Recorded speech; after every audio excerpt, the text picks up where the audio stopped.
Oh, hello everyone. Let's get started on some factoring review. My name is Mr. Plant. Most videos won't be like this.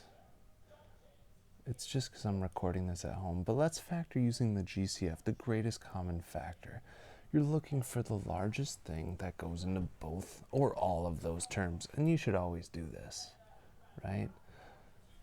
So, yeah, variables, you go with the lowest exponent. So look, you got 3a squared and 9a. So if you look at the coefficients, you got 3 and 9. No big deal. Largest thing that goes into those is 3.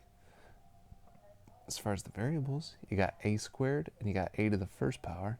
So they both have at least a to the first power. So our greatest common factor is 3a. You kick that on the outside. And factoring greatest common factor is kind of like the opposite of distribution, right? So we're looking for the two terms, like 3a times what would give me 3a squared. And 3 times 1 is 3. A times a is a squared. Then you're looking 3a times what would give you negative 9a. That would be negative 3. So if we just clean up the 1a, right, that's just a. There you go. They have no other common factors except for 1. So that would be it. So let's factor some trinomials. What do you say, right? Trinomial 3. We've seen these ones all the time, like x squared minus 5x plus 6 down there. So the coefficient is going to be 1, right? 1x squared. So the first thing I would recommend looking at is the last sign. If the last sign is addition, then both signs are going to be the exact same. So they'll either both be plus or both be minus. When the last sign is subtraction, it means they multiply to a negative number, so the only way you're going to get that is one positive and one negative. But the larger number goes with the sign of the middle term. So let's take a look at this one. X squared minus 5x plus 6 ends in plus, so they have to be the same sign.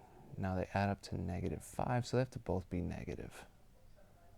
So it'll be x minus something and x minus something. Factors of 6 are 1 times 6 or 2 times 3. We need a set that adds up to 5. So it'd be 2 and 3. So x minus 2 times x minus 3.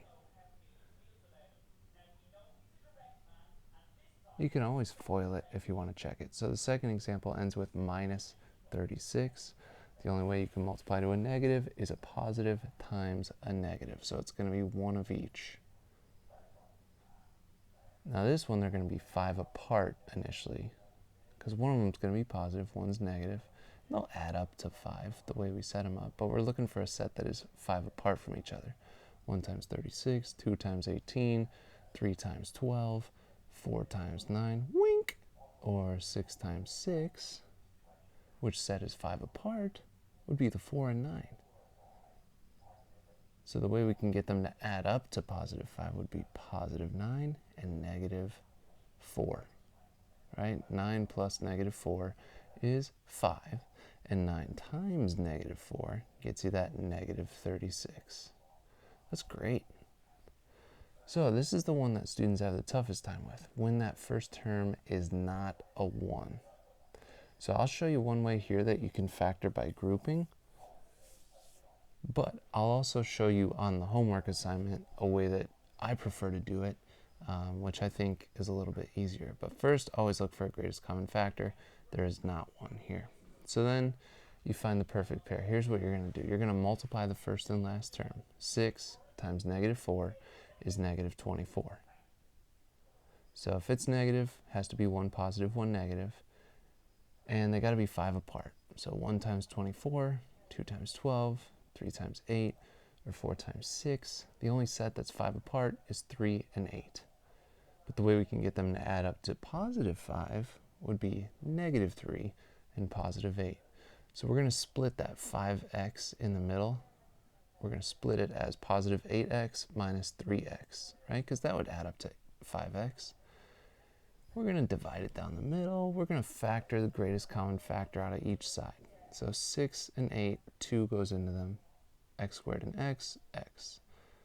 So if we factor that, 2x times 3x would give you 6x squared, and 2x times 4 would give you 8. Now the nice thing about these is once you find what's in parentheses, that 3x plus 4, it has to be in the parentheses on the other side too.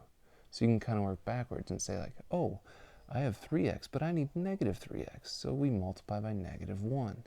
Negative 1 times 3x is negative 3x. Negative 1 times 4 is negative 4. So then we can write our final answer. In one set of parentheses for our final answers, you put our greatest common factors that we had on the outside, the 2x minus 1. The other set of parentheses would be what they have in parentheses, which is the same, the 3x plus 4. Now you can always FOIL this out and check it. Multiply your first outside, inside last.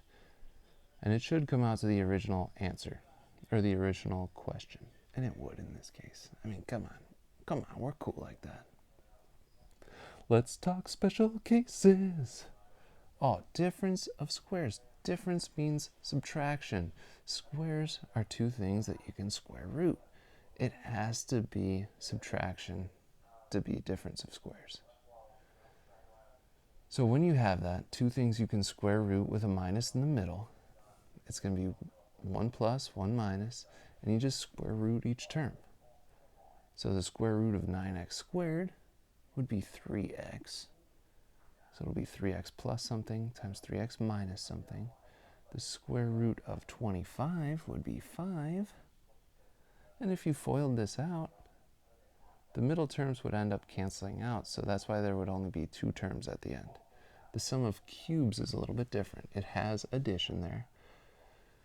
So perfect cubes are numbers times themselves 3 times that give you that. So the cube root of x to the third would just be x, and the cube root of 27 would be 3. 3 times 3 times 3 gives you 27. So we just drop these in, that a plus b stuff. So we'll leave a little room here. And the first sign is always the same sign between the two cubes.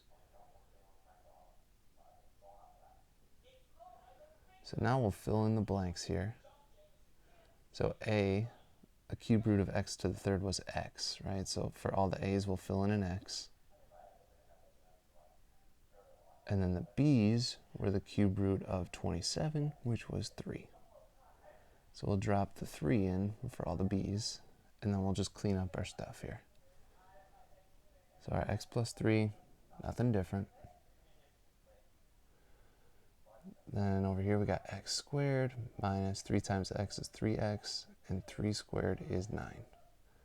And again, you can distribute that x to all of them, distribute the 3 to all of them, combine your like terms, and it should come out to x cubed plus 27.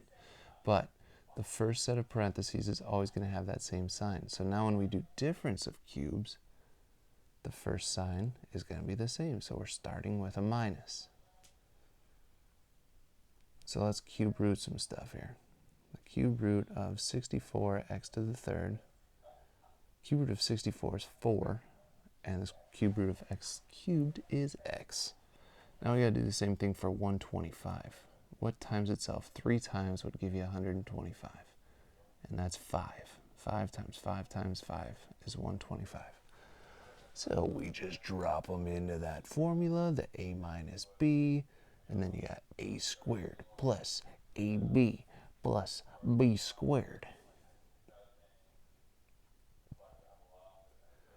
So our a was 4x, 4x here, 4x here, 4x here. Our b was 5. Drop it right in there, there, and there. And then let's clean it up. 4x minus 5, oh, that's the same. Now 4x squared, 4x times 4x would be 16x squared. 4x times 5 would be 20x. And 5 squared would be 25. It's so much fun learning how to factor again. Oh, let's do one more. Why not? Let's factor by grouping. 4 terms here. We kind of did this earlier, right? In case 2. Yay! Always look for a greatest common factor first. There isn't one. So, you know what? Let's go ahead and splitsy right down the middle here. and we'll take the greatest common factor of each side. Greatest common factor on the left is x squared. X squared times what would give us x to the third? That's x, and x squared times 7 gives you 7x squared. Now remember, that should be the same parentheses on the right.